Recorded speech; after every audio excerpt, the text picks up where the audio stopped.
પશ્ચિમી દેશોને એ લોકોમાં જોશું કે આજે એ લોકોનો જે અલ્ટ્રા એચએનના ઇન્વેસ્ટર છે એ લોકોનું 35થી 40% ઇન્વેસ્ટમેન્ટ એ લોકોનું ઓલ્ટરનેટ્સની અંદર છે. The southern Gujarat chamber of commerce and industries એટલે SGCCI અને જીટોના સંયુક્ત ઉપક્રમે સરસાણા ખાતે વેલ્થ એક્સપો 2026નું આયોજન થયું છે અને આજે અમે અહીંયા અર્થમના સ્ટોલ પર આવ્યા છે. અર્થમ ફિન સર્વ પ્રાઇવેટ લિમિટેડના ફાઉન્ડર અને મેનેજિંગ ડિરેક્ટર ધર્મેશભાઈ મહેતા અમારી સાથે છે. આપણે એમને આ એક્સપો વિશે પણ પૂછીશું, સ્ટાર્ટઅપ વિશે પણ પૂછીશું, પ્રાઇવેટ ઇક્વિટી જે ઇન્વેસ્ટમેન્ટના જે વિકલ્પ છે એના વિશે એમની સાથે વાત કરીશું. ધર્મેશભાઈ, ખબર છે .comમાં તમારું સ્વાગત છે. પહેલાં મારે તમને એ પૂછવું છે કે આ જે એક્ઝિબિશન અહીંયા વેલ્થ એક્સપો થઈ રહ્યું છે, એક્ઝિબિશનમાં શું છે? આ જે એક્સપો જે છે એની અંદર ફિનટેકને લગતા બી ઘણા સ્ટોલો છે, ઇક્વિટી બ્રોકિંગને લગતા બી સ્ટોલો છે, ઇન્સ્યોરન્સને લગતા બી છે, બેન્કિંગના બી છે અને AIFને લગતા બી ઘણા સ્ટોલો જે છે અને વેલ્થ મેનેજમેન્ટ કંપનીના બી એમાં સ્ટોલો આવેલા છે. ધર્મેશભાઈ મહેતાની ઓળખ હું તમને આપી દઉં કે તેઓ પોતે અર્થન ફિન્સોર પ્રાઇવેટના ફાઉન્ડર અને મેનેજિંગ ડિરેક્ટર તો છે જ, પરંતુ SGCCIની સ્ટાર્ટઅપ અને ઇનોવેશન કમિટી અને કેપિટલ કમિટીના કો ચેરમેન પણ છે. ધર્મેશભાઈ, આપણે આ જે એક્ઝિબિશન છે એને કારણે રોકાણકારોને શું બેનિફિટ મળી શકે એમ છે?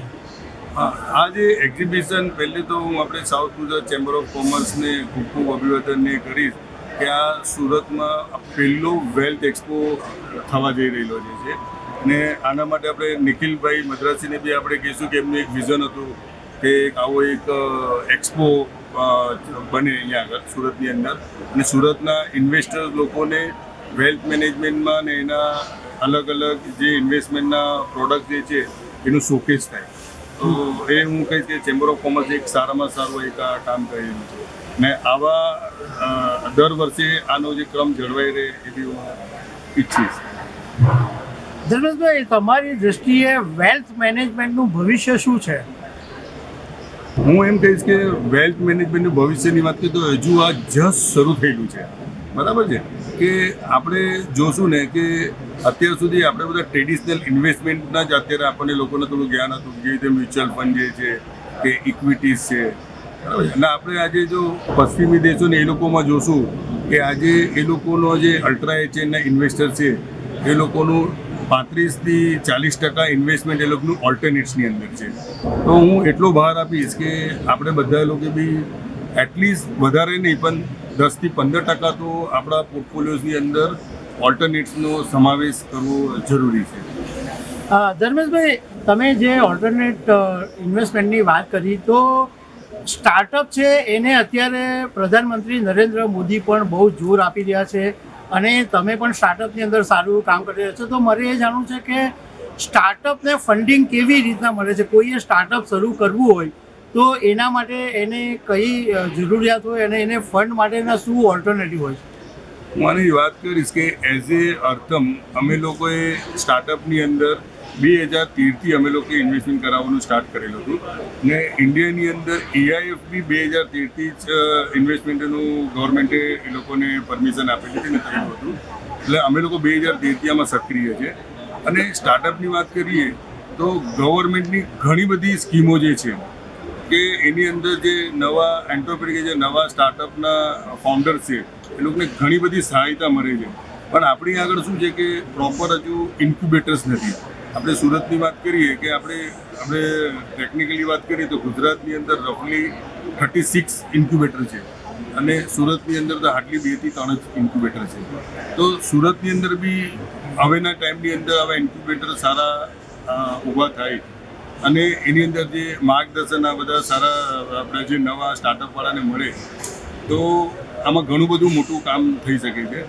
અને ઘણી બધી એક્ટિવિટી ઓલરેડી ગુજરાતમાં જે આઈ હબ જે આપણું ગુજરાતનું જે અમદાવાદ બેઝ છે એ લોકો સુરતમાં બી એન્ટર થઈ રહેલા છે. અને એઝ એ અર્થમની વાત કરીએ તો ઇન્ડિયા એક્સિલેટર કરીને એક સંસ્થા જે છે એની સાથે અમે લોકો જોડાયેલા છે અને ઇન્ડિયા એક્સિલેટરનું સુરતનું સેન્ટર અમારું જે સેન્ટર છે એમાં કોવર્કિંગ બી અમે લોકો પ્રોવાઈડ કરીએ છીએ. અને ઇન્ડિયા એક્સલેટરની વાત કરીએ તો અત્યારે અમે લોકો 250 સ્ટાર્ટઅપને અમે લોકો નર્ચિંગ કરી રહેલા છે ઓલરેડી.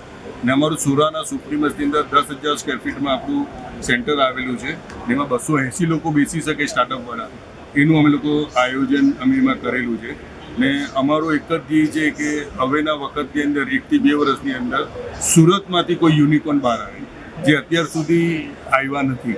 ને અમારું ધ્યેય એ જ છે કે 1 થી 2 વર્ષની અંદર સુરતમાંથી કોઈ યુનિકોર્ન્સ આવે તો એના પર અમે લોકો કાર્યરત અમે લોકો થઈ રહ્યા. ધર્મેશભાઈ, ગુજરાતમાં કોઈ એકાદ બે એવા સ્ટાર્ટઅપ છે કે જે બહુ જ સક્સેસફુલ થયા હોય? ગુજરાતની અંદર બી આમ તો આમાં અત્યારે શું થયું છે કે સારા સ્ટાર્ટઅપો હતા પણ અહીંયા આગળ ઇકોસિસ્ટમ સારી હતી નહીં, તો એને લીધે એ લોકોની પછી રજિસ્ટર ઓફિસ જે છે બીજા સ્ટેટમાં એ લોકો શિફ્ટ કરી દીધા.